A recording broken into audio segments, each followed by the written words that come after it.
તમે આવો પ્રશ્ન જે અમારી પાસે આવે વૈષ્ણવ, જે એક પ્રશ્ન છે આપને કરીએ, કરો. તો કે ફલાણી જગ્યાએ જમીન લીધી છે, ઓલું ડાર શું કહે પાણીનું, બોર એ કરવું છે, આજ્ઞા આપો ને. અરે ભાઈ, અમને કાંઈ ખબર ન પડે એમાં, અમને શું ખબર પડે એમાં. ઘણા વૈષ્ણવ પણ પ્રેમથી પૂછતા હોય, એ પ્રેમથી પૂછતા હોય, પણ એ વાત નથી. અહીંયા વલ્લભકુળ પાસે તમે જ્યારે જાઓ છો ત્યારે તમે તમારી લૌકિક વસ્તુઓની રજૂઆત ન કરો, એમની પાસે તમે જઈને તમારા અલૌકિક જીવનમાં કેમ આગળ વધવું ને એનો જવાબ માંગો. અમને એમાં આનંદ આવે. સમજે? તમારો ધંધો કેમ હાલે એમાં અમને કેમ ખબર પડે? MBA તો કર્યું નથી અમે, હે? બરાબર કે નહીં? એક એવી ડિગ્રી લીધી હોય અમે તો તમને સમજાવીએ કે ભાઈ વાં રોકાણ કરો તો તમને ફાયદો થાય, ત્યાંથી વાં રોકાણ કરો તો ફાયદો થાય. અરે ભાઈ, છે જ નહીં. અમને તો એક જ વસ્તુ ખબર છે કે તમારું ખાતું શ્રી મહાપ્રભુજીના નામની પુષ્ટિ માર્ગ નામની બેંકમાં છે, અને ભાવ નામનું જે માખણ છે ને કેમ વધે ને એ અમારે કહેવાનું છે, બીજું કંઈ અમે જાણતા નથી.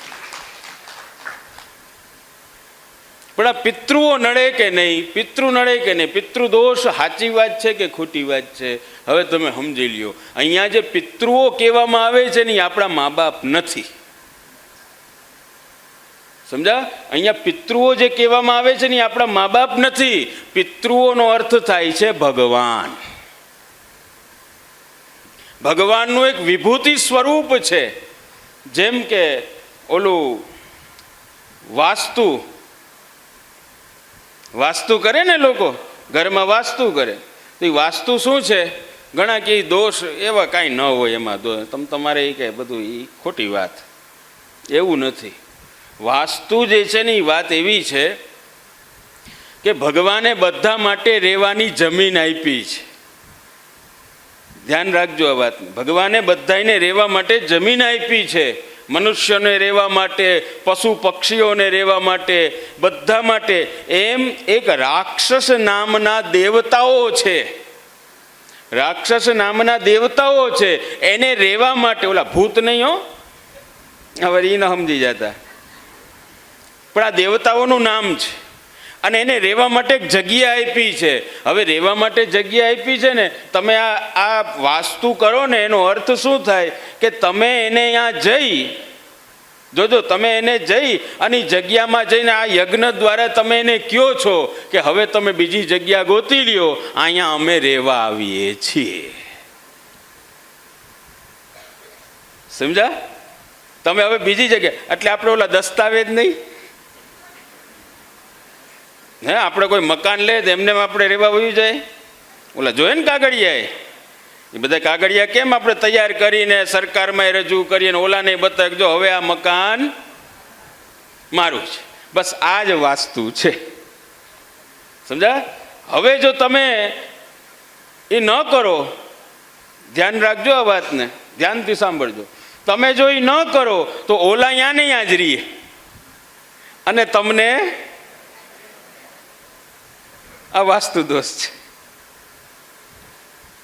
એટલે પિતૃઓ એટલે કોણ? તો કે ભગવાન. ભગવાનનું એક વિભૂતિ રૂપ છે. જેમ 10મા અધ્યાયમાં વિભૂતિ યોગમાં ગણાયું ને, ગીતાજી વાંચજો તો એમાં છે.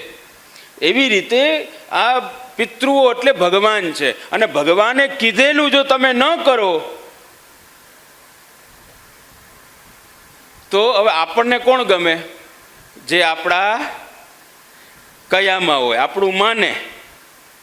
બરાબર કે? હવે હું અહીંયા આવ્યો ત્યારે મેં ભાઈને વાત કરી, અમારા કાર્યકર્તા ટ્રસ્ટી બધા વૈષ્ણવને, કે મને આટલી વ્યવસ્થા જોશે, અને એણે મને અહીંયા એનાથી સારી વ્યવસ્થા કરી દીધી તો મને ખૂબ આનંદ થઈ ગયો. પણ મને એમ કે નાના જાય એમ નહીં, વાં જ ગલીમાં જ હાલો તો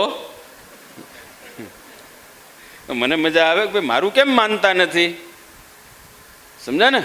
એટલે પિતૃદોષ જે છે ને એ શું છે કે ભગવદ આજ્ઞા છે. શ્રાદ્ધ કરવું એ ભગવદ આજ્ઞા છે. આપણે આપણા પૂર્વજોને પાણી આપીએ એ વાત નથી. તમે યાદ, મા બાપને પાણી નથી જોતું, પણ તમે ભગવાનને આપો છો. ભગવાને આ નિયમ બાંધેલો છે, અને ભગવાને જે નિયમ બાંધેલો છે એનાથી વિરુદ્ધ તમે જાઓ તો ભગવાનને ન ગમે એટલે તમે હેરાન થાવ એટલે સીધા કરો દંડવતી, સીધા તમે કરશો પરિક્રમા, સીધા તમે માનશો, વાં જાશો, કેટલા અન્યાશ્રય કરશો. સમજો વાત ને. ઘણા લોકો કે ને કોલા ગ્રહો નડે કે નહીં. અમને એક ભાઈ પૂછવા આવ્યા કે જે અમને એક બ્રાહ્મણે કીધું છે કે તમને આ ગ્રહો નડે, વૈષ્ણવોને કોઈ ગ્રહ નડતા નથી. આપણે શું કહે? વૈષ્ણવને કંઈ નડતું નથી. ઓલો એમ કહી ગયા હોય ઓલા આપણને કોઈ કે ભાઈ એમાં એવું છે કે તમે ધ્યાન રાખજો, એક્સિડન્ટના યોગ બને છે, એવું હોય. અમે એમાં માનતા નથી. અને આપણે બહાર નીકળ્યા ને કંઈક સાયકલે અડી જાય ને તો કોણ યાદ આવે? બોલો, યાદ આવી કહી ગયા તા હો, હવે ગોતવા તમે એને જાઓ. અન્યાશ્રયની શરૂઆત છે ને. મહાપ્રભુજી જો આપણને સમજાવે કે વાત એવી છે કે ગ્રહો નડે છે કે નહીં વૈષ્ણવોને, તો શ્રી મહાપ્રભુજી કે ગ્રહો નડે છે. મંગળ હોય, રાહુ હોય, શનિ હોય, જે કાંઈ હોય એ બધા નડે છે. વૈષ્ણવોને પણ નડે. જે ઘરમાં ભગવત સેવા કરે, સમર્પિત જીવન જીવે છે ને એને નડે જ. જરાય ખોટી વાત નહીં, એને નડે જ છે. એ તો શું કરવું? એની વીંટી ઉપેરવી, એના યજ્ઞ કરવા, શું કરવું વૈષ્ણવોએ? તો શ્રી મહાપ્રભુજી કે ઉતાવળ કરતા નહીં, એમ વીંટી પહેરતા નહીં. પણ હું તમને કહું એ સમજજો. તો આપણે કહે શું છે?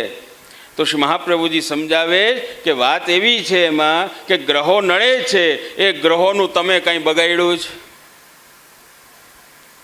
બોલો, ગાળો આપી છે, અપશબ્દ બોલ્યા છે, એના માટે કંઈક બોલ્યા કે એને ન ગમે? તો કે ના, કોઈ દી જોયા એ છે? આ મંગળ ગ્રહ કેવો તમે જોયો કોઈને? શનિ કેવા દેખાય કોઈને કાંઈ ખબર નથી. પણ છતાંય નડે છે તમારું કામ થતું. એ તો વાત સાચી છે કે નહીં?